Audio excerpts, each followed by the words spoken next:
Salut les amis, salut tout le monde et bienvenue une fois de plus sur votre nouvelle chaîne panafricaine intitulée Jeunesse panafricaine.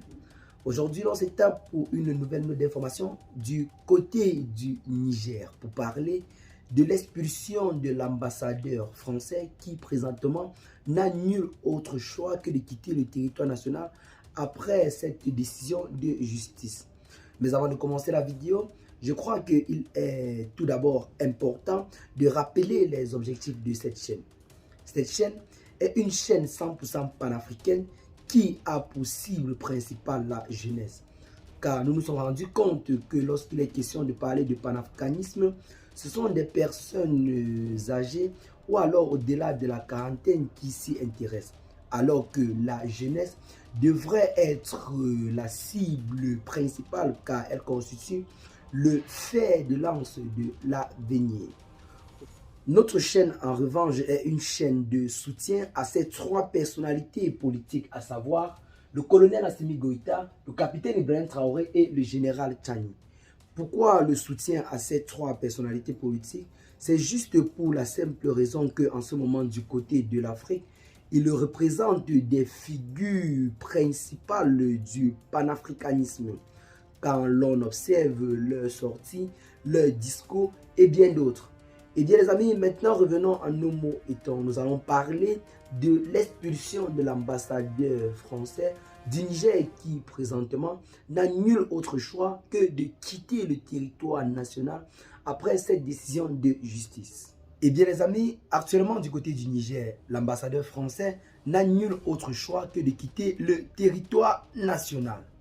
Depuis plus d'une semaine de bras de fer entre les autorités de la transition dirigées par le général Tchani et le gouvernement du président français Emmanuel Macron, c'est maintenant que l'heure des vérités a sonné pour l'ambassadeur français du côté du Niger.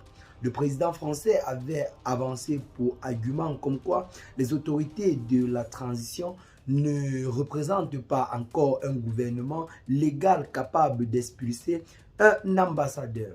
C'était un piège ou alors un jeu pour voir à quel point les militaires installés du côté de Niamey allaient faire une démonstration de force. Mais ceux-ci ont usé d'une tactique qui est véritablement à féliciter. S'ils avaient utilisé la force contre l'ambassadeur français, cela aurait été une violation à la charte internationale. C'est la raison pour laquelle ils ont tout d'abord procédé au retrait de son immunité. Ensuite, procéder à une décision de justice qui est officiellement tombée il y a de cela quelques heures seulement. La décision de justice stipule clairement que l'ambassadeur français du côté du Niger n'a plus droit de citer dans le pays. Et c'est la raison pour laquelle l'armée doit passer à son arrestation et à son expulsion directe. C'est véritablement historique que du côté du Niger, les autorités de la transition montrent à suffisance qu'on peut leur faire confiance car ceux-ci ne prennent pas des décisions à la légère. En ce qui concerne le départ des forces françaises, les manifestations se poursuivent toujours et nous saluons cette bravoure du peuple qui, depuis quelque temps, semble engagé dans ce combat. Eh bien les amis, qu'est-ce que vous en pensez de cette situation en ce moment du côté du Niger? C'est véritablement historique et nous saluons et félicitons toute cette bravoure du peuple et des autorités de la transition. Partagez massivement la vidéo si vous l'avez trouvée intéressante. Abonnez-vous à la chaîne si ce n'est pas encore fait. Et à très bientôt les gars pour de nouvelles informations. Bye bye.